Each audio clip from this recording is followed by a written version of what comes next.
Yo, what's good? It's Oouchie, and this is the Oouchie Friends Podcast. Tonight, we're reacting to what might be the dumbest political spin of 2025. Jasmine Crockett on CNN trying to clean up her Jeffrey Epstein mess and defending Stacey Plaskett texting with Epstein during a congressional hearing. I'm an independent, but on this one, I'm riding with the Republic. Hit like, smash subscribe, because this clip right here should have the whole country asking, do y'all think we stupid? Roll the tape. Democrat who's been on defense over Jeffrey Epstein is Stacey Plaskett. She represents the Virgin Islands. She was texting with Jeffrey Epstein the day of Michael Cohen's hearing. Her questions pretty closely followed the text messages between the two of them to ask about Rona Graff, Trump's longtime assistant. You were defending her today, or in recent days, yesterday, and you talked about Republicans taking money from a Jeffrey Epstein. Here's what you said.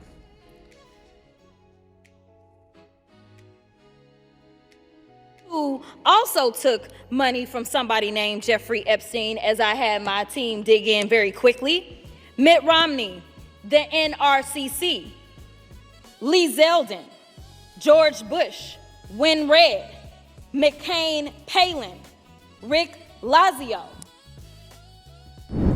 You mentioned Lee Zeldin there. He's now a cabinet secretary. He responded and said it was actually Dr. Jeffrey Epstein, who's a doctor that doesn't have any relation to the convicted sex trafficker. Unfortunate for that doctor, but that is who donated to a prior campaign of his.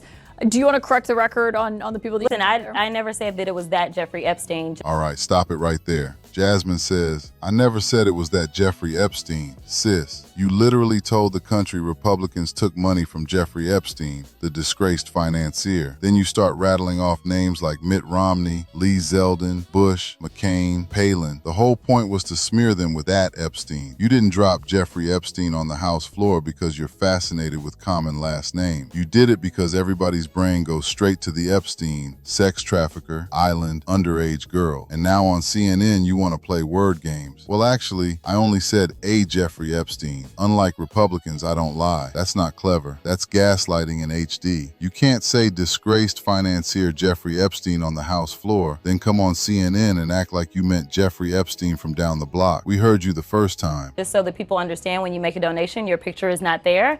And because they decided to spring this on us in real time, I wanted the Republicans to think about what could potentially happen, because I knew that they didn't even try to go through the FEC. So my team, what they did is they Googled, and that is specifically why I said a Jeffrey Epstein. Unlike Republicans, I at least don't go out and just tell lies. Because it was not the same one, that's fine. But when Lee Zeldin had something to say, all he had to say was it was a different Jeffrey Epstein. He admitted that he did receive donations from a Jeffrey Epstein, so at least I wasn't trying to mislead people. This might be the wildest excuse I've heard. We only had 20 minutes. My team Googled it. We checked FEC files. I wasn't trying to mislead people. Let me break this down. In those same FEC records, it shows Dr. Jeffrey Epstein, a physician, donating to Lee Zeldin in 2020. The real Jeffrey Epstein died in 2019. So in 20 minutes, you couldn't figure out the man you're accusing was dead when the donation happened? Be serious. At best, this is reckless as hell. At worst, you saw the name, knew what it would sound like, and you ran with it anyway because it made a good clip. And then you sit on CNN and say, unlike Republicans, I at least don't go out and just tell lies. You don't get to falsely link people to a dead pedophile and then pat yourself on the back as the honest one. That's not oversight. That's slander with a government mic. Now, have I dug in to find out who this doctor is? I have not. So I will trust and take what he says, is that it wasn't that Jeffrey Epstein, but I was not attempting to mislead anybody.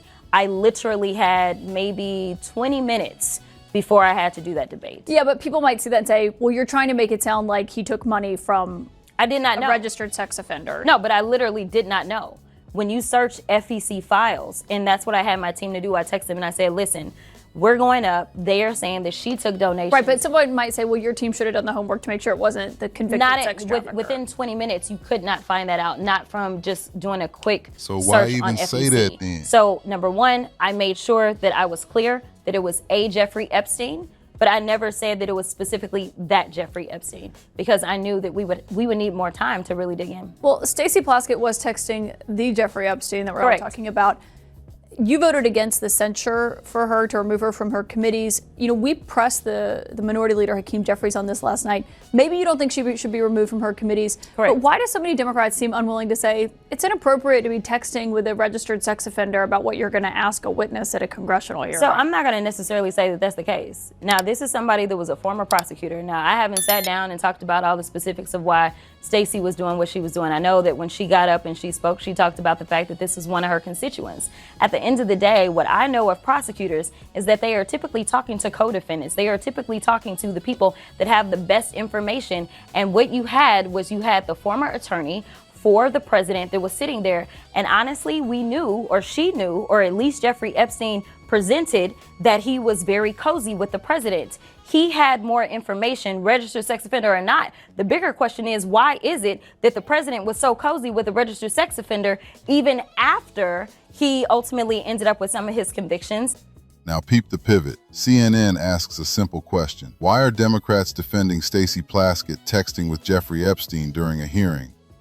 Jasmine, I'm not going to say that's the case. She's a former prosecutor. He was her constituent. Prosecutors talk to co-defendants all the time. The bigger question is why Trump was so cozy with a registered sex offender. That's not an answer. That's a smoke machine. Here's reality. Epstein was already a convicted sex offender. Plaskett had taken donations from him before. And during the Michael Cohen hearing, he was literally feeding her questions in real time, including the line about Rona Graff. She wasn't playing prosecutor. She was a sitting member of Congress being coached mid-hearing by a pedophile from the Virgin Islands where he was operating. If a Republican was texting Epstein during a Trump hearing, Democrats would be calling it treason, a coup, and a Netflix documentary all at once. And seemingly, he had absolutely been on the plane with him.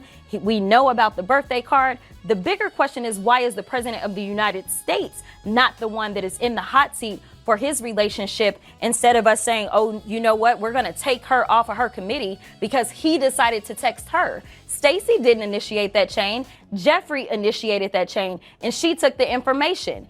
Now, this is where it gets nasty.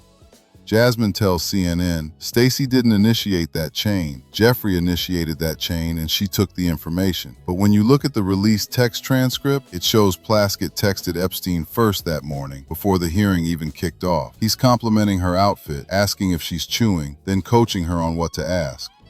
So which is it? Either she hasn't read the evidence, or she has, and she's just saying whatever sounds good for the cameras. Either way, that's not how you behave when you're supposed to be protecting democracy.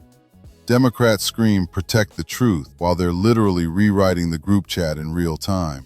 Just like if somebody texts me. Yeah, but she was responding and saying, what are you talking about? Quick, I'm up next. And then her questions were about Rona. But do you think that was inappropriate? I mean, would you text with someone who is a registered sex offender about what you should ask? I honestly know that he had never been convicted of any federal crimes at that time. But he had been in jail already.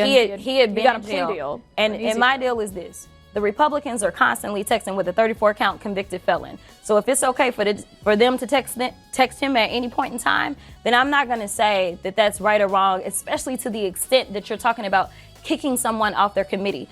Then she drops this technicality. He never had any federal convictions at that time. Girl, he was a registered sex offender who'd already been to jail. Nobody cares what level of court stamped the paperwork. Then she tries the big swing. Republicans are constantly texting with a 34-count convicted felon. She's talking about Trump. Here's the difference. Republicans texting their own president about politics is not the same as a Democrat texting a convicted sex offender to help shape their questioning in a hearing. You can hate Trump. You can think that New York case is trash or valid. That's your business. But using Trump as a shield for Plaskett and Epstein, that's cowardly. If your best defense for texting a pedophile is, well, Republicans talk to Trump, you already lost the argument. Were they sexting?